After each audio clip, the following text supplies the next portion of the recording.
ఈ భూమి మీద మనం చూసినప్పుడు యేసుక్రీస్తు ప్రభుని నమ్ముకున్న వాళ్ళు ప్రతి గ్రామంలోనూ, ప్రతి రాష్ట్రంలోనూ, ప్రతి దేశంలోనూ మనకి కనిపిస్తూ ఉన్నారు. ఒక మాటలో చెప్పాలంటే, యేసు ప్రభుని నమ్మనటువంటి ప్రాంతం కానీ, యేసు ప్రభుని నమ్మనటువంటి గ్రామం కానీ, రాష్ట్రం కానీ, దేశం కానీ లేనట్టుగా మనం చూస్తాం. ప్రతిరోజు యేసుక్రీస్తు ప్రభు వారిని అనేక మంది నమ్ముకుంటూనే ఉన్నారు. సుమారు ఈ భూమి మీద కొన్ని వందల కోట్ల మంది యేసు ప్రభు వారిని నమ్ముకున్నటువంటి వాళ్ళు ఉన్నారు. యేసు ప్రభుని నమ్మినటువంటి వారిలో బాగా డబ్బున్న వాళ్ళు కూడా ఉన్నారు. యేసు ప్రభు వారిని నమ్ముకున్న వారిలో బాగా ఉద్యోగాలు చేసిన వాళ్ళు ఉన్నారు. యేసు ప్రభు వారిని నమ్ముకున్న వారిలో మరి రాజకీయ నాయకులు ఉన్నారు. యేసు ప్రభు వారిని నమ్ముకున్న వారిలో మంచి ఆస్తిపాస్తులు ఉన్నవారు ఉన్నారు. యేసు ప్రభు వారిని నమ్ముకున్న వారిలో దేశాలకి ప్రెసిడెంట్లుగా ఉన్న వాళ్ళు కూడా ఉన్నారు. యేసు ప్రభు వారిని ఈ ప్రపంచంలో నమ్ముకున్నటువంటి ధనవంతులు ఉన్నారు, అధికారులు ఉన్నారు, రాజకీయ నాయకులు ఉన్నారు, ఆస్తిపాస్తులు కలిగిన వారు ఉన్నారు, అందచందాలు కలిగిన వారు ఉన్నారు. ఇప్పటికీ యేసు ప్రభు వారిని నమ్ముకుంటూనే ఉన్నారు. ఈ రాత్రి నేను చెప్పాలనుకుంటున్న వాక్యం ఏంటంటే, ఈ గ్రామంతో లేదా విశ్వాసులైన మీతో పంచుకోవాలనుకుంటున్న విషయం ఏంటి అంటే, ప్రపంచవ్యాప్తంగా డబ్బున్న వాళ్ళు, ఆస్తిపరులు, అందచందాలు కలిగిన వారు, అన్ని రకాల ప్రజలు ఈ లోకంలో బతకడానికి ఏ లోటు లేకపోయినా వాళ్ళు కోటీశ్వరులైనా యేసు ప్రభు వారిని నమ్ముతున్నారు కదా. అన్నీ ఉండగా ఒక మనిషికి యేసు ప్రభు యొక్క అవసరం ఏంటి అనేది మనము ఈ రాత్రి ఆలోచిద్దాం. ఒకవేళ మనలాంటి పేదవాళ్ళు యేసు ప్రభు వారిని నమ్ముకుంటే డబ్బు కోసం నమ్ముకున్నారు, బతకడానికి కోసం నమ్ముకున్నారు అనుకోవచ్చు. ఒకవేళ మనలాగా ఉద్యోగం లేని వారు యేసు ప్రభు వారిని నమ్ముకుంటే ఉద్యోగం దొరుకుతుందేమో అందుకే నమ్ముకున్నాడు అని అనుకోవచ్చు. ఆస్తిపాస్తులు లేని వాళ్ళు యేసు ప్రభు వారిని నమ్ముకుంటే ఆస్తిపాస్తుల కొరకు యేసు ప్రభు వారిని నమ్ముకున్నారేమో అనుకోవచ్చు. అధికారం లేని వారు యేసు ప్రభు వారిని నమ్మితే అధికారం కోసమే యేసు ప్రభు వారిని నమ్మారేమో అని అనుకోవచ్చు.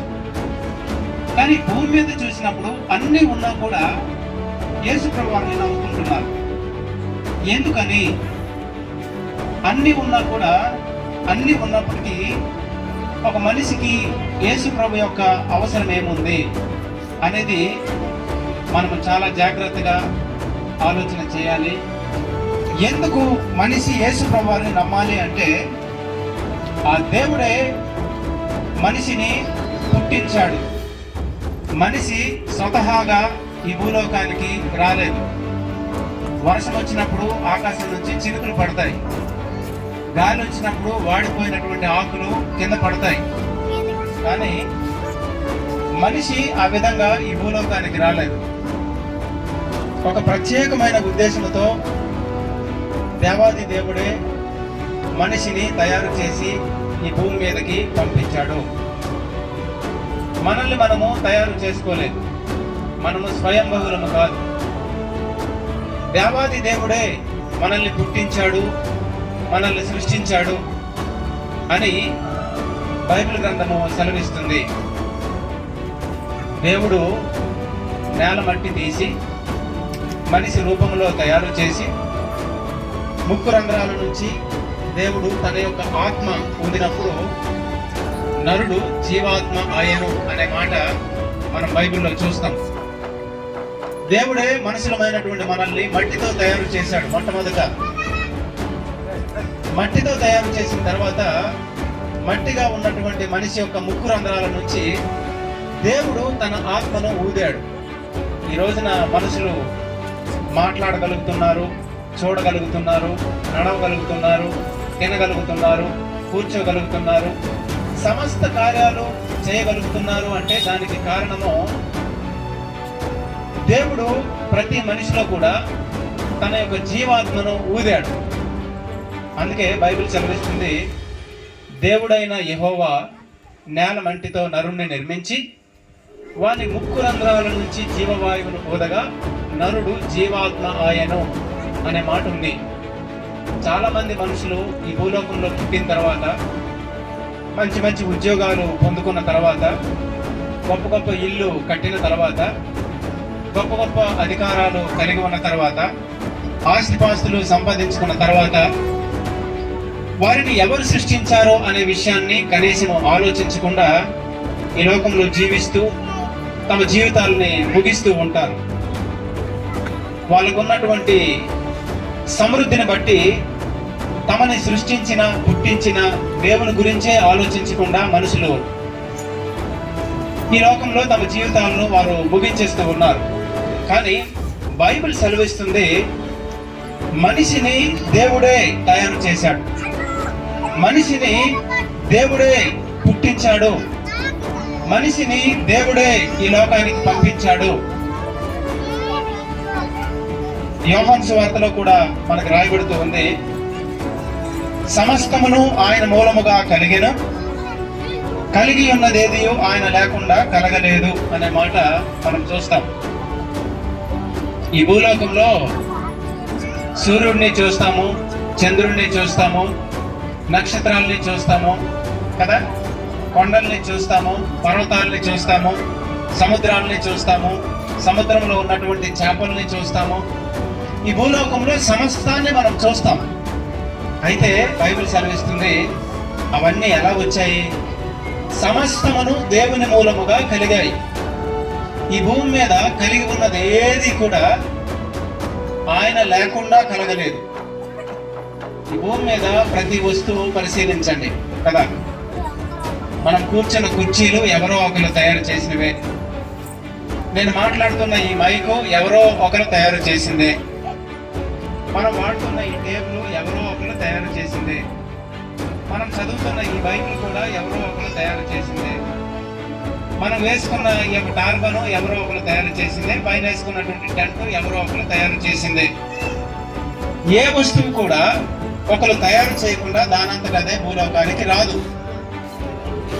ఎవరో ఒకరు తయారు చేయాలి, ఏదో ఒకలాగా తయారు చేయాలి, ఎప్పుడో ఒక రోజు తయారు చేసి ఉండాలి. అలా తయారు చేయడాన్ని బట్టి ఈ రోజున ఆ వస్తువులు మనం వాడగలుగుతున్నాం. అదే విధంగా మనుషులమైనటువంటి మనల్ని కూడా ఎవరో ఒకరు తయారు చేసి ఉండాలి, ఎవరో ఒకరు మనల్ని పుట్టించాలి, సృష్టించాలి. అది దేవాది దేవుడే మనుషుల్ని పుట్టించాడు అని బైబిల్ గ్రంథము సెలవిస్తుంది. ఏ దేశానికి వెళ్ళినా యేసుప్రభువుని నమ్మిన వాళ్ళు ఉన్నారు. ఎందుకలా నమ్ముతున్నారు? డబ్బు లేదా అంటే డబ్బు ఉంది, అధికారం లేదా అంటే అధికారం ఉంది, ఉద్యోగం లేదా అంటే ఉద్యోగం ఉంది, ఆస్తిపాస్తులు లేవా అంటే ఆస్తిపాస్తులు ఉన్నాయి, అందచందాలు లేవా అంటే అందచందాలు ఉన్నాయి. ఏం లేదు, అన్నీ ఉన్నాయి. మరి అన్నీ ఉండగా మళ్ళీ మధ్యలో యేసుప్రభువుని ఎందుకు నమ్ముతున్నారు అని అంటే, మొదటి విషయము, ఆ దేవుడే పుట్టించాడు కాబట్టి, ఆ దేవుడే మనిషిని సృష్టించాడు కాబట్టి, ఆ దేవుడే మనిషిలో జీవాత్మను ఊదాడు కాబట్టి. అందుకే కదా దేవుడు ఊదిన జీవాత్మ మళ్ళీ దేవుడు తీసుకెళ్ళిపోయాడు అనుకోండి, చచ్చిపోయాడు అని అంటాం. అవునా కాదా? చావుని ఆపుకోగలిగిన వాళ్ళు ఎవరైనా ఉన్నారా? ఎవ్వరు కూడా చావుని ఆపుకోలేరు. ఎందుకు ఆపుకోలేకపోతున్నారో తెలుసా? బలవంతుడివైనా ఆపుకోలేవు, రాజకీయ నాయకుడివైనా ఆపుకోలేవు, సినిమా యాక్టర్ అయినా ఆపుకోలేవు, లేకపోతే ఉద్యోగస్తుడు అయినా ఆపుకోలేవు, నువ్వు పెద్దవాడు అయినా ఆపుకోలేవు, చిన్నవాడు అయినా ఆపుకోలేవు. మొత్తానికి నీ మరణాన్ని నువ్వు ఎందుకు ఆపుకోలేకపోతున్నావు? మనిషి చంద్రుడి దగ్గరికి వెళ్ళి వచ్చేస్తున్నాడు, చాలా మంది చంద్రుడి దగ్గరికి వెళ్ళి వచ్చేస్తున్నారు, కానీ చావును ఆపుకోలేకపోతున్నారు. మనిషి సముద్రంలో ప్రయాణం చేస్తున్నాడు, కానీ చావును ఆపుకోలేకపోతున్నాడు. మనిషి గాలిలో ప్రయాణం చేస్తున్నాడు, కానీ చావును ఆపుకోలేకపోతున్నాడు. విమానంలో ప్రయాణం చేయగలుగుతున్నాడు, గాలిలో పక్షిలాగా ఎగరగలుగుతున్నాడు, కానీ చావును ఆపుకోలేకపోతున్నాడు. సముద్రంలో ప్రయాణం చేయగలుగుతున్నాడు, కానీ మరణాన్ని ఆపుకోలేకపోతున్నాడు.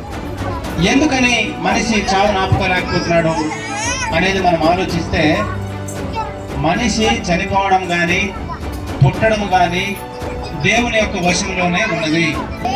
మనిషి భూలోకంలో పుట్టడమే గాని, మనిషి భూలోకంలో చనిపోవడమే గాని దేవుని యొక్క వశములో మాత్రమే ఉన్నది. ఎందుకు అనంటే ఆ దేవుడే మనిషిని పుట్టించాడు, ఆ దేవుడే మనిషిని తయారు చేశాడు. దేవుడైన యెహోవాయే మట్టితో తయారు చేసి తన ఆత్మను ఊది ఈ భూలోకంలో మనల్ని వదిలాడు. చావుని ఎవరు కూడా ఆపలేరు, ఎందుకంటే అది దేవుని యొక్క ఆధీనంలో, దేవుని యొక్క వశంలో ఉన్నది. బైబిల్ ఏమని సెలవిస్తుందో తెలుసా? మన్నైనది వెనకటి వలనే మరలా మట్టిలోనికి పోతుంది, ఆత్మ అయితే దానిని దయచేసిన దేవుని అందుకు మరలా పోతుంది అన్నాడు. మనిషి మట్టితో తయారు చేయబడ్డాడు కాబట్టి వాడు చచ్చిపోయిన తర్వాత రాజకీయ నాయకుడైనా, సినిమా యాక్టర్ అయినా, డబ్బున్నవాడైనా, అందగాడైనా, ఆస్తిపాస్తులు ఉన్నవాడైనా మట్టితో తయారు చేయబడ్డాడు కాబట్టి చనిపోయిన తర్వాత మట్టిలోనే కలవాలి. కానీ తనలో దేవుడు ఊదిన ఆత్మ ఏదైతే ఉందో, దేవుడిచ్చిన ఆత్మ ఏదైతే ఉందో అది మరలా దేవుని యొద్దకే వెళ్ళాలి అని రాయబడింది. మన్నైనది వెనకటి వల్లనే మరలా మట్టిలో కలిసిపోతుంది. అయితే దేవుడు మనిషికి ముక్కు రంధ్రాల నుంచి ఊదిన జీవాత్మ ఏదైతే ఉందో అది మరలా దేవుని యొద్దకే వెళ్ళిపోతూ ఉంది. మన శరీరం లోపల ఉన్నటువంటి దేవుడు పెట్టిన ఆత్మ మనలో నుంచి బయటికి వెళ్ళిపోతే ఆ వ్యక్తిని చచ్చిపోయాడు అని అంటారు. సెపరేటింగ్ అన్నమాట. మన బాడీ నుంచి, శరీరంలో నుంచి మన లోపల ఉన్నటువంటి ఆత్మ మనల్ని విడిచిపెట్టి బయటికి వెళ్ళిపోతే, దేవుడు మన శరీరం లోపల ఉన్నటువంటి ఆత్మను బయటికి లాగేస్తే, ఈ శరీరము ఆత్మ రెండు వేరైపోతే ఆ మనిషిని చచ్చిపోయాడు అని అంటారు. అందుకే మనం ఏడ్చినప్పుడు ఆ బయటికి వెళ్ళిపోయినోడు గురించి ఏడుస్తాం. నన్ను వదిలేసి వెళ్ళిపోయావా బాబు అని.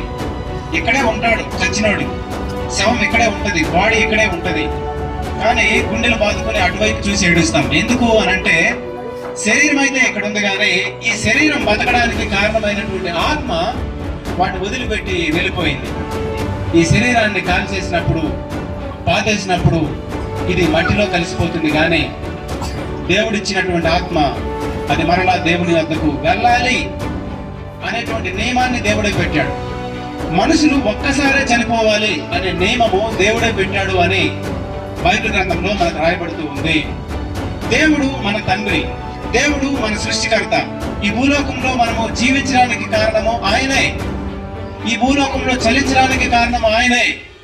కాబట్టి ఈ భూలోకంలో కోటీశ్వరులు కూడా ఈ రోజున ఈ ప్రపంచ చరిత్రలో యేసు ప్రభువుని నమ్ముకుంటున్నారు. హల్లెలూయా.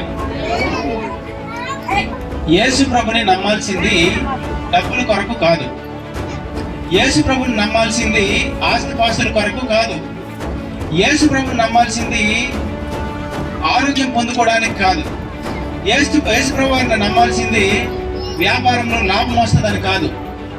యేసు ప్రభుని ఎందుకు నమ్మాలి అని అంటే ఆత్మ రక్షణ కొరకు నమ్మాలి. చాలాసార్లు కొన్ని ప్రాంతాలకు వెళ్ళి సువార్త ప్రకటిస్తే యేసు ప్రభువుని నమ్ముకోండి అని అన్నప్పుడు ఈ ఆల్రెడీ యేసు ప్రభువుని నమ్ముకున్న వాళ్ళే తిన్నగా లేరండి అని అంటూ ఉంటారు. మనం వాళ్ళ వైపు చూడాల్సినటువంటి అవసరంలే. నీ ఆత్మ రక్షించబడాలి అని అంటే నువ్వు యేసు ప్రభువుని నమ్మాల్సినటువంటి అవసరం ఉంటుంది. నీ ఆత్మ రక్షించుకోవాలి. నీ శరీరాన్ని నువ్వు చచ్చినా కూడా రక్షించుకోలేవు, ఎంత ప్రయత్నం చేసినా కూడా రక్షించుకోలేవు, కాపాడుకోలేవు. ఒక ఆయన బాగా డబ్బున్న కోటీశ్వరుడు ఏం చేశాడంటే, నేను ఒక 150 సంవత్సరాలు బతకాలని చెప్పి ఆయన చుట్టూ ఒక 6 డాక్టర్లు పెట్టుకున్నాడు. వాళ్ళు చిన్న జలుబు వచ్చినా బాగు చేసేవాళ్ళు, జ్వరం వచ్చినా బాగు చేసేవాళ్ళు, లేకపోతే ఆరోగ్యం బాగలేకపోయినా బాగు చేసేవాళ్ళు. ఆ వ్యక్తి ఎలాంటి ఆహారం తినాలి, ఎప్పుడు తినాలి, ఎంత తినాలి అన్ని కూడా డాక్టర్లే చెప్పేవాళ్ళు. ఎందుకంటే ఆ వ్యక్తి బాగా డబ్బున్నాడు కాబట్టి మంచి ప్రపంచ ప్రఖ్యాతిగాంచిన డాక్టర్లు పెట్టుకున్నాడు. ప్రతి సెకండ్ కి వాళ్ళ బాగోగులు వాళ్ళు చూసేవాళ్ళు. ఆయన ఎన్ని గంటలు పడుకోవాలి, ఎక్కడ ఉండాలి, ఎక్కడ ఉండకూడదు అన్నీ చెప్పేవాళ్ళు. 150 సంవత్సరాలు బతకాలని ఎంత ప్రయత్నం చేసినా ఆయన కాపాడేటువంటి డాక్టర్లే బతుకున్నారు, కానీ ఆ వ్యక్తి చనిపోయాడు. కోటీశ్వరుడే, కానీ చనిపోయిన తర్వాత మట్టిలో ఆయన కలిసిపోయాడు. జాగ్రత్తగా ఈ రాత్రికాల సమయంలో ఆలోచించండి. ఒక మనిషి యేసు ప్రభుని ఎందుకు నమ్మాలి అని అంటే ఒకానొక రోజున ఖచ్చితంగా ఆ మనిషి చనిపోతాడు. చనిపోయిన తర్వాత ఆ శరీరం మట్టిలో కలుస్తుంది. అయితే తను బతకడానికి కారణమైన ఆత్మ ఏదైతే ఉందో ఆ ఆత్మ నరకంలో పడిపోకుండా పరలోక రాజ్యంలో ప్రవేశించడానికి యేసుప్రభు వారిని అంగీకరించారు. కోటీశ్వరుడే కానీ యేసుప్రభుని నమ్మాడు.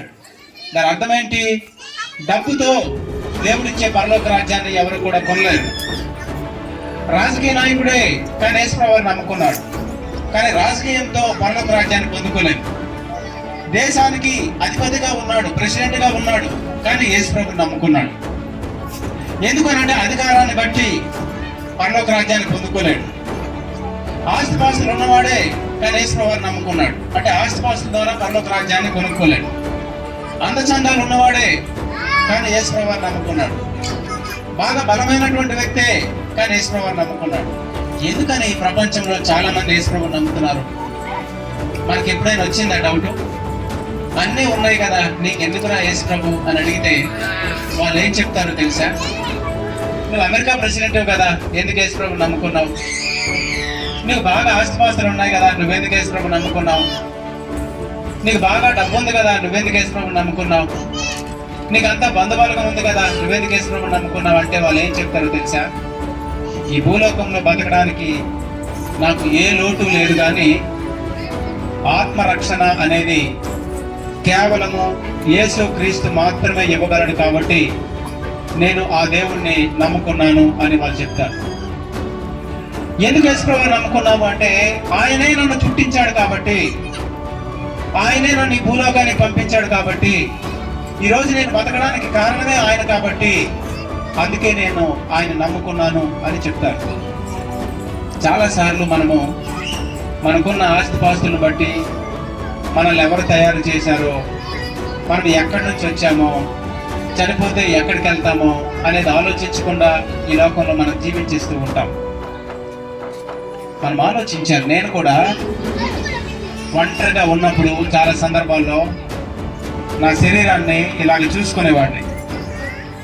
అద్దంలో కూడా నేను చూసినప్పుడు నా ముక్కుంది ఊపిరి పీల్చడానికి ఉపయోగపడుతుంది, నా కళ్ళు ఉన్నాయి చూడడానికి పనికొస్తున్నాయి, నా నోరు ఉంది ఏదైనా తినడానికి పనికొస్తుంది, నా దంతాలు ఉన్నాయి నమలడానికి పనికొస్తుంది, నా చెవులు ఉన్నాయి ఏదైనా వినడానికి పనికొస్తుంది, నా చేతులు ఉన్నాయి పని చేయడానికి పనికొస్తున్నాయి, నా కాళ్ళు ఉన్నాయి నడవడానికి పనికొస్తుంది. ఈ ప్రతిదీ కూడా ఎవరో సృష్టించకపోతే ఇంత అందంగా ఎలా పుడతాం మనము?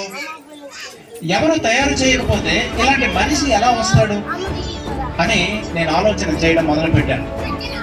ఆలోచించినప్పుడు నాకు అర్థమైంది, గాలి వచ్చినప్పుడు ఆకులు రాలినట్టు, వర్షం పడినప్పుడు చినుకుల కింద పడినట్టు నేను ఈ భూలోకంలో లేను.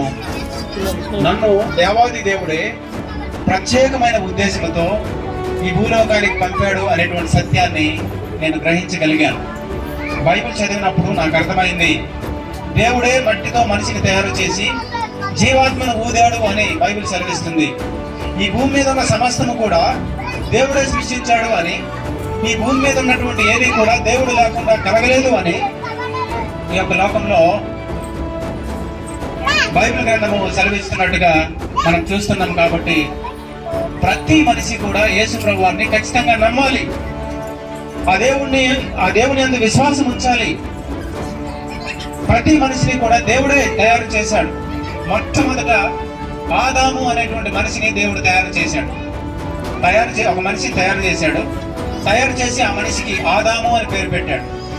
నరుడు ఒంటరిగా ఉండడం ఇష్టం లేదు కాబట్టి హవ్వ అనేటువంటి ఒక స్త్రీని కూడా తయారు చేశాడు. వాళ్ళిద్దరూ భార్య భర్తలుగా దేవుడు చేశాడు. వాళ్ళిద్దరి నుంచి వచ్చినటువంటి ఏర్పడినటువంటి సంతానమే ఈరోజు భూమి మీద ఉన్నటువంటి జనాలు. కొన్ని వందల సంవత్సరాలు వాళ్ళు బతికేవాళ్ళు కాబట్టి వారి సంతానంలో నుంచి వచ్చినటువంటి మనమే ఇంతమంది జనాలుగా మనం అభివృద్ధి చెందాం. దేవుడు వాళ్ళిద్దరిని తయారు చేసిన తర్వాత ఈ భూమిని నిండించండి, ఈ భూమిని ఫలింప చేయండి, ఈ భూమిని మీ పిల్లలు పిల్లలు పిల్లలు పిల్లలతో మీరు నింపండి అని దేవుడే వాళ్ళని ఆశీర్వదించాడు, వాళ్ళని దీవించాడు. అందుకే ఈ రోజున ప్రపంచంలో సుమారు 750 కోట్ల మంది జనాలు ఉన్నారు. సుమారు 200 దేశాలుగా విస్తరించబడి 750 కోట్ల మంది జనాభా విస్తరించారు. మొదటి విషయం, ప్రతి మనిషి యేసు ప్రభువుని ఎందుకు నమ్మాలి అని అంటే, ఆ దేవుడే మనల్ని పుట్టించాడు కాబట్టి. బైబిల్లో కీర్తన గ్రంథంలో 19వ అధ్యాయంలో ఒక మాట ఉంటది, ఆకాశములు దేవుని మహిమను వివరిస్తూ ఉన్నాయి, అంతరిక్షములు ఆయన చేతి పనిని ప్రచురపరుస్తూ ఉన్నాయి, పగటికి పగలు బోధ చేస్తూ ఉన్నది, రాత్రికి రాత్రి జ్ఞానం తెలుపుతూ ఉన్నది అనే మాట ఉంది. మన సూర్యుడిని, చంద్రుడిని, ఆకాశమును, నక్షత్రాలను అన్ని చూస్తూ ఉన్నప్పుడు దాన్ని తయారు చేసిన వాడు దేవుడే. దేవుడు తయారు చేయకుండా అవి రాలేదు అనే విషయం మనం గ్రహించగలుగుతాం. అవి చూస్తూ ఉన్నప్పుడు దేవుడు మనకి గుర్తొస్తాడు. సమస్తాన్ని దేవుడే సృష్టించాడు అని బైబిల్ గ్రంథము మనకు సెలవిస్తూ ఉంది. నిన్ను కూడా దేవుడే పుట్టించాడు, నన్ను కూడా దేవుడే పుట్టించాడు. ఒకనొక రోజు మనం చనిపోతాం. చనిపోయిన తర్వాత శరీరం, మన సంబంధులు వచ్చి సమాధి చేస్తే కుళ్ళిపోతాం. కానీ నీ నుంచి బయటికి వెళ్ళిపోయినటువంటి ఆత్మ సంగతి, నీ నుంచి బయటికి వెళ్ళిపోయినటువంటి దేవుడు నీలో పెట్టినటువంటి ఆత్మ సంగతి ఏంటి? ఆ ఆత్మ రక్షించబడుతుందా? ఆ ఆత్మ రక్షించబడాలి అని అంటే ఈ భూలోకంలో నువ్వు బ్రతికి ఉన్నప్పుడే నిన్ను పుట్టించిన దేవుడెవరో, సృష్టించిన దేవుడెవరో అనే విషయాన్ని కనుక్కొని ఆ దేవుని యందు నువ్వు విశ్వాసం ఉంచాల్సినటువంటి అవసరత ఎంతైనా ఉంది. ఇది మొదటి విషయం. చివరి విషయం, రెండో విషయం, ఈ భూలోకంలో ప్రతి మనిషి యేసుక్రీస్తు ప్రభువారిని ఎందుకు నమ్ముకోవాలి అనేది మనం చూసినప్పుడు రెండో విషయం, యేసుక్రీస్తు ప్రభువారిని ఏ వ్యక్తి అయితే నమ్ముకుంటాడో, ఏ వ్యక్తి అయితే అంగీకరిస్తాడో వాని జీవితంలో సమాధానము ఉంటుంది. హల్లెలూయా. యేసుక్రీస్తు ప్రభువారిని ఏ వ్యక్తి అయితే నమ్ముకుంటాడో ఆ వ్యక్తి జీవితంలో సమాధానం ఉంటుంది, ఆ వ్యక్తి జీవితంలో సంతృప్తి అనేది ఉంటుంది. యేసుక్రీస్తు అనే దేవుడు, బెత్లెహేము అనే గ్రామంలో యేసుక్రీస్తు అనే దేవుడు మనిషిగా మరియా, యోసేపు అనేటువంటి దంపతులకి పరిశుద్ధాత్మ వలన గర్భము ధరించినదై యేసు ప్రభువారు బెత్లెహేము అనే గ్రామంలో జన్మించాడు. బెత్లెహేము అనే గ్రామంలో జన్మించినప్పుడు ఏం జరిగింది అంటే, పరలోకం నుంచి దేవుని దూతలు కిందకి దిగి వచ్చి పొలాల దగ్గర కొంతమంది గొర్రెల కాపర్లు రాత్రి వేళ తమ మందను కాచుకొని అక్కడ ఉన్నారు. పరలోకం నుంచి దిగి వచ్చిన దేవదూతలు గొర్రెల దగ్గరికి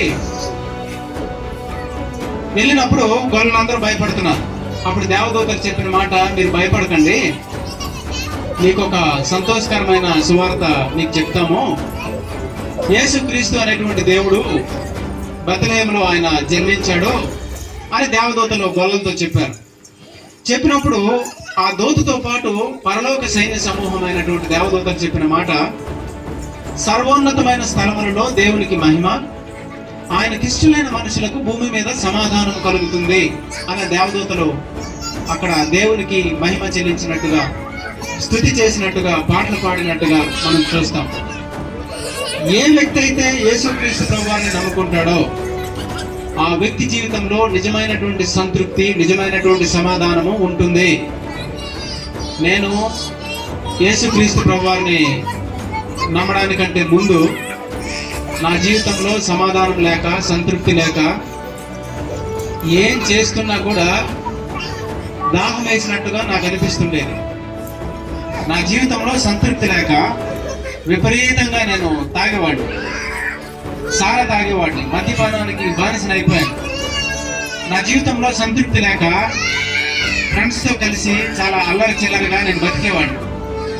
డీలక్స్లని, 5000 విపరీతంగా నమిలి సారా వ్యసనాలకు నేను బానిసనైపోయాను. ఎంత చేస్తున్నా కూడా నా జీవితంలో సంతృప్తి అనేది లేదు. ఎంత తాగుతున్నా కూడా నా జీవితంలో సంతృప్తి అనేది ఉండేది కాదు. కొన్ని వందల సినిమాలు నేను చూశాను, అయినా సరే నా జీవితంలో సంతృప్తి అనేటువంటిది ఉండేది కాదు. ఎంత చూస్తున్నా చూడాలనిపిస్తుండేది, ఎంత తాగుతున్నా తాగాలనిపిస్తూ ఉండేది, ఎన్ని తప్పుడు కార్యాలు చేస్తున్నా ఇంకా చేయాలని అనిపిస్తూనే ఉండేది. నాకు సంతృప్తి చెందేది కాదు. ఎన్ని చేసినా కూడా నా జీవితంలో అసలు సంతృప్తే నాకు ఉండేది కాదు. నిజంగా చెప్తూ ఉన్నాను. అలాంటి సమయంలో దేవుని యొక్క సేవకులు నా దగ్గరికి వచ్చి బైబిల్ గ్రంథాన్ని ఇచ్చినప్పుడు, అలాంటి సమయంలో కొంతమంది సేవకులు వచ్చి యేసుక్రీస్తు ప్రభువారి గురించి చెప్పినప్పుడు నా జీవితంలో అన్నీ అనుభవించాలి అనుకున్నాను, అనుభవించడం ప్రారంభించాను, చెడ్డ కార్యాలు చేయడం ప్రారంభించినా సరే, అవన్నీ చేస్తున్నా సరే నా జీవితంలో సంతృప్తి అనిపించలేదు. కానీ యేసు ప్రభు గురించి వింటున్నప్పుడు నాకేదో కొత్తగా అనిపిస్తూ ఉండేది. ఒకసారి దీని గురించి తెలుసుకుంటే బాగుంటుంది అనిపించేది. బైబిల్ గ్రంథంలో ఉన్న విషయాలు నేను ఒకసారి చదివితే బాగుండు అని నాకు అనిపిస్తూ ఉండేది. నేను ఎప్పుడైతే ఆ రీతిగా చేయడం ప్రారంభించానో, యేసు ప్రభు గురించి తెలుసుకోవడం ఎప్పుడైతే మొదలు పెట్టానో, సినిమాల ద్వారా సంతృప్తి చెందినటువంటి నా హృదయం, దొంగతనాలు చేయడం ద్వారా సంతృప్తి చెందినటువంటి నా హృదయం, సారా తాగడం ద్వారా సంతృప్తి చెందినటువంటి నా హృదయం, అశ్లీలమైనటువంటి పనులు చేయడం ద్వారా సంతృప్తి చెందినటువంటి నా హృదయము యేసు ప్రభు గురించి తెలుసుకుంటున్నప్పుడు, యేసు ప్రభు గురించి అనేక గొప్ప గొప్ప సంగతులు నేను నేర్చుకుంటున్నప్పుడు నా జీవితంలో నిజమైనటువంటి సంతృప్తి అనేది నేను పొందగలిగాను. ఈ రోజున చూడండి, చాలా మంది కోటీశ్వరులే ఆత్మహత్యలు చేసుకుని చనిపోతున్నారు. డబ్బు ఉంది కదా, చనిపోవాల్సిన అవసరం ఏముంది అంటే, డబ్బు ఉంది కరెక్టే, కానీ వాళ్ళకి సంతృప్తి కావాలి. చాలా మంది అధికారులే ఆత్మహత్య చేసుకొని చనిపోతున్నారు. అదేంటి, అధికారం ఉంది కదా అంటే, అధికారం అయితే ఉంది, కానీ సంతృప్తి అనేది వారి జీవితంలో లేదు. చాలా మందికి ఆస్తిపాస్తులు ఉంటాయి, కానీ వాళ్ళు ఆత్మహత్యలు చేసుకొని చనిపోతారు. అదేంటి, ఆస్తిపాస్తులు ఉన్నాయి కదా అని అంటే, ఆస్తిపాస్తులు ఉన్నాయి కరెక్టే, కానీ వారి జీవితంలో సంతృప్తి లేదు, వారి జీవితంలో సమాధానం లేదు. ఈ రాత్రికాల సమయంలో నేను చెప్పాలనుకున్న విషయం ఏంటంటే, యేసు క్రీస్తు అనే దేవుడు నీ హృదయంలో లేకుండా ఈ లోకంలో నువ్వు ఏమి కలిగి ఉన్నా సరే నీ జీవితము అసంతృప్తికరముగానే ఉంటుంది. నేను మళ్ళీ చెప్పాలని ఆశపడుతున్నాను. యేసు క్రీస్తు అనే దేవుడు నీ హృదయంలో లేకుండా ఈ భూలోకంలో నువ్వు ఏమి కలిగి ఉన్నా సరే నువ్వు అసంతృప్తిగానే ఉంటావు. అందుకే ఒక ఆయన అన్నాడు, ఈ భూమి మీద జీవిస్తున్న ప్రతి మనిషి యొక్క హృదయంలో దేవుని ఆకారాన్ని పోలినటువంటి ఒక ఖాళీ ప్రదేశం అనేది ఉంటుంది. నేను మళ్ళీ చెప్తున్నాను, ఈ భూమి మీద జీవిస్తున్నటువంటి ప్రతి మనిషి యొక్క హృదయంలో దేవుని ఆకారాన్ని పోలిన ఖాళీ ప్రదేశం అనేది ఒకటి ఉంటుంది. ఆ ఖాళీ ప్రదేశాన్ని అదే ఆకారంలో ఉన్నటువంటి ఆ దేవునితో నింపితేనే తప్ప ఆ మనిషి సంతృప్తి చెందలేడు అని ఒక ఆయన అన్నాడు. యేసు అనేటువంటి ఖాళీ ప్రదేశం నీలో ఉన్నప్పుడు అది యేసుతో నింపితే మాత్రమే అది నిండుతుంది తప్ప తాగుడుతో నింపుకుందామంటే సంతృప్తి చెందలేవు. దొంగతనాలు చేయడం ద్వారా సంతృప్తి చెందలేవు. దౌర్జన్యాలు చేయడం ద్వారా నువ్వు సంతృప్తి చెందలేవు. అలా సంతృప్తి చెందడానికి యేసు ఆకారంలో ఉన్నటువంటి ఆ ఖాళీ ప్రదేశాన్ని నింపడానికి ఈ రోజున ఈ లోకంలో చాలా మంది చాలా ప్రయత్నాలు చేస్తూ ఉన్నారు. ఎన్ని ప్రయత్నాలు చేసినా యేసు ఆకారంలో ఉన్నటువంటి ఆ ఖాళీ ప్రదేశాన్ని యేసుతోనే నింపితేనే తప్ప నువ్వెన్ని చేసినా కూడా నువ్వు సంతృప్తి చెందలేవు. చాలా మంది రౌడీయిజం చేస్తూ ఉంటారు, గ్రూపిజం చేస్తూ ఉంటారు. నేను కూడా కాలేజీలో ఉన్నప్పుడు చాలా మందికి నేను ర్యాగింగ్ చేసేవాడిని, చాలా మందికి నేను భయపెట్టాలి అనుకునేవాడిని. నేను సీనియర్స్ని సైతం భయపెట్టే విధంగా నేను ఉండేవాడిని, జూనియర్స్ని బాగా భయపెట్టేవాడిని కాలేజీలో. అంటే నాకు సంతృప్తి చెందడానికి నేను చేసే ప్రయత్నాల్లో ఇది కూడా ఒక ప్రయత్నమే. కాలేజీలో నేను ఒక గ్రూప్ మెయింటైన్ చేసేవాడిని, ఒక గ్యాంగ్ లాగా మెయింటైన్ చేసేవాడిని. నేను ఎక్కడికి వెళ్తే అక్కడికి వాళ్ళు వచ్చేలాగా, నేను ఏం చెప్తే అది వాళ్ళు చేసేలాగా, ఎవరికైనా తీసుకొని రమ్మంటే వాళ్ళు తీసుకొని వచ్చేలాగా, మేమందరం కలిసి ఆ వ్యక్తిని భయపెట్టేలాగా, ర్యాగింగ్ చేసేలాగా ఇవన్నీ చేస్తుండేవాడిని. ఎందుకు అలా చేస్తుండేవాడిని అంటే నాకు సంతృప్తి చెందాలి అని. విపరీతంగా సినిమాలు చూసేవాడిని, సంతృప్తి చెందుదాము అని. భయంకరమైన సినిమాలు చూసేవాడిని, సంతృప్తి చెందుదాము అని. అశ్లీలమైనటువంటి సినిమాలు చూసేవాడిని, సంతృప్తి చెందుదాము అని. ఫ్రెండ్స్తో కలిసి తాగేవాడిని, సంతృప్తి చెందుదాము అని. దేవుడు నాతో మాట్లాడిన మాట, దేవుని ఆకారంలో ఉన్నటువంటి ఖాళీ ప్రదేశాన్ని నువ్వు దేవునితో నింపుకుంటేనే తప్ప ఈ భూలోకంలో ఎంత డబ్బున్నా, ఆస్తిపాస్తులున్నా, అందచందాలున్నా, అధికారం ఉన్నా, ఉద్యోగం ఉన్నా, ఏమున్నా నీ జీవితంలో యేసు లేకపోతే నీకు సంతృప్తి అనేది లేదు అనేటువంటి సత్యాన్ని నేను గ్రహించగలిగాను. కాబట్టి గమనించండి, ఈ లోకంలో చాలా మంది యేసు ప్రభువుని ఎందుకు నమ్ముతున్నారో తెలుసా? డబ్బు లేదా? ఉంది, కానీ సమాధానం లేదు. ఉద్యోగం లేదా? ఉంది, కానీ ఉద్యోగం ద్వారా సమాధానాన్ని పొందుకోలేము. వ్యాపారం లేదా? ఉంది, కానీ వ్యాపారం ద్వారా సమాధానాన్ని పొందుకోలేము. బలం లేదా? ఉంది. బలం ద్వారా సమాధానాన్ని పొందుకోలేం, సంతృప్తి పొందుకోలేం. అధికారం లేదా? ఉంది. అధికారం ద్వారా సమాధానాన్ని పొందుకోలేం. ఆస్తిపాస్తులు లేవా? ఉన్నాయి. కానీ వాటి ద్వారా సమాధానాన్ని పొందుకోలేం. అందుకే ప్రపంచంలో ఉన్నారా లేదా? డబ్బున్న వాళ్ళు లేరా? యేసు ప్రభు నమ్మిన వాళ్ళు. ఈ కరెంట్ బల్బు కనిపెట్టినోడు కూడా యేసు ప్రభు నమ్మినోడే. కోటీశ్వరుడు కాదా ఆయన? ఆయన పేరు ప్రతిష్ట లేవా? ప్రపంచం మొత్తానికి తెలుసు ఆయనకి చాలా డబ్బు ఉంది, చాలా అధికారం ఉంది, సమాజం గౌరవిస్తుంది, ప్రపంచం గుర్తించింది ఆయన్ని. కోటీశ్వరులైనటువంటి క్రికెట్ ప్లేయర్స్ లేరా? కోటీశ్వరులైనటువంటి బాక్సర్లు లేరా? కోటీశ్వరులైనటువంటి ఫుట్బాల్ ప్లేయర్స్ లేరా? కోటీశ్వరులైనటువంటి దేశ ప్రధానులు లేరా? దేశ ప్రెసిడెంట్లు లేరా? కోటీశ్వరులైనటువంటి రాజకీయ నాయకులు లేరా? ఎందుకని యేసు ప్రభు నమ్ముతున్నారు? వాళ్ళకి ఏంటి, ఏం తక్కువైందని అని అంటే, వాళ్ళకి ఆత్మరక్షణ లేదు, వాళ్ళకి జీవితంలో సమాధానం లేదు. వాళ్ళు ఆ దేవుడే మనల్ని పుట్టించాడు అని తెలుసు, వాళ్ళకి తెలుసు ఆ దేవుడే వాళ్ళని మరణాన్ని తీసుకొని వెళ్తాడు అని తెలుసు, వాళ్ళకి తెలుసు వాళ్ళ మరణాన్ని వాళ్ళు ఆపుకోలేరు అని. అందుకే ప్రతి మనిషి కూడా యేసుక్రీస్తు ప్రభువాన్ని సొంత రక్షకునిగా అంగీకరించాల్సినటువంటి అవసరత ఉంది. ఆ దేవుడు లోకాన్ని ప్రేమిస్తున్నాడు కాబట్టే భూలోకానికి వచ్చినప్పుడు యేసు ప్రభు ఏమన్నారు తెలుసా? మీరు సర్వలోకానికి వెళ్ళండి, సర్వ సృష్టికి సువార్త ప్రకటించండి. ఎవరైతే నమ్మి బాప్తిస్మం తీసుకుంటారో వాళ్ళు మరణించిన తర్వాత పరలోక రాజ్యంలో ప్రవేశిస్తారు. ఈరోజు ఈ గ్రామంలో కూడా వీధిలో ఈ సౌండ్ సిస్టమ్ పెట్టి గ్రామం అంతటికి వినిపించేలాగా ఈ మాటలు ఎందుకు ప్రకటిస్తున్నాము అని అంటే, ఎవరైతే ఈ మాటల్లో ఉన్నటువంటి సత్యాన్ని గ్రహించి సృష్టికర్త అయినటువంటి దేవాది దేవుని యందు విశ్వాసం ఉంచుతారో వాళ్ళు మరణించిన తర్వాత పరలోక రాజ్యంలో ప్రవేశించాలి అనేటువంటి ఉద్దేశంతో ఈ మాటల్ని మనము ప్రకటిస్తూ ఉన్నాం. ఆలోచన చేయాలి.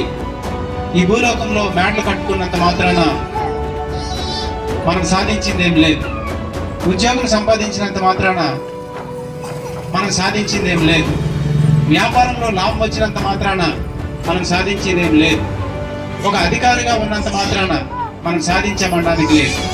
అవన్నీ ఒకే ఒకసారి పోతాయి. ఎప్పుడు పోతాయో తెలుసా? మనం చనిపోయినప్పుడు పోతాయి అన్నీ కూడా. ఈ రోజు జాబ్ వచ్చింది, వాడు రేపు చనిపోయాడు, ఉందా ఉద్యోగం?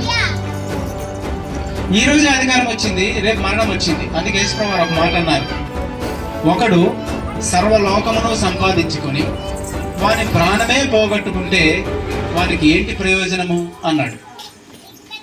సమస్తము సంపాదించడం కాదు, ప్రాణాన్ని రక్షించుకోవాలి ముందు అనేది దేవుని యొక్క ఉద్దేశం. సర్వలోకాన్ని సంపాదించుకున్నావు, నీ ప్రాణం పోగొట్టుకుంటే నీకేంటి మేలు? మనం చేయాల్సింది మొదట అన్ని సంపాదించుకోవడం కాదు, మొదట నీ ఆత్మరక్షణ చూసుకోవాలి, ఆ తర్వాతే సమస్తము నువ్వు చూడాలి. దేవుడు కోరుకుంటున్నది అది. డబ్బు సంపాదించావు, డబ్బు నీ ఆత్మరక్షణ చేయలేదు, నీ ఆత్మను రక్షించలేదు. ఉద్యోగం సంపాదించినా అది నీ ఆత్మను రక్షించలేదు.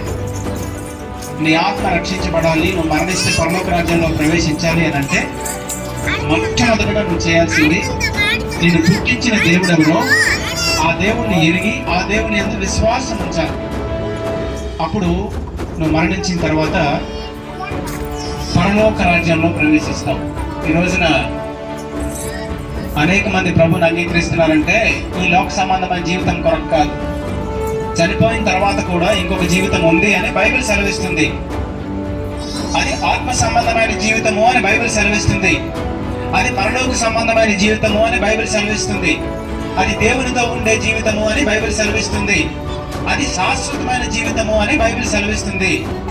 మరణించిన తర్వాత ఆ జీవితం పొందుకోవడానికి ఈ రోజున ప్రపంచవ్యాప్తంగా యేసు ప్రభువుని నమ్ముకుంటున్నారు. ఆలోచించి, నువ్వెందుకు నమ్మకూడదు? అలాంటి వాళ్ళు నమ్ముతుంటే నువ్వెందుకు నమ్మకూడదు? ఆత్మరక్షణ కొరకు వాళ్ళే రిజర్వ్ చేసుకుంటూ ఉంటే నువ్వు ఇంకేం ఆలోచిస్తున్నావు అనేది మనం ఆలోచన చేయాలి. యేసు ప్రభుని నమ్మాలి అని అంటే నమ్ముకున్న వారి యొక్క బలహీనతలు చూసి ఆగాల్సిన అవసరం లేదు. బైబిల్ సెలవిస్తుంది, నీతిమంతుడు లేడు, ఒక్కడ కూడా లేడు, ఒక్కడైనను లేడు అని బైబిల్ గ్రంథం సెలవిస్తుంది.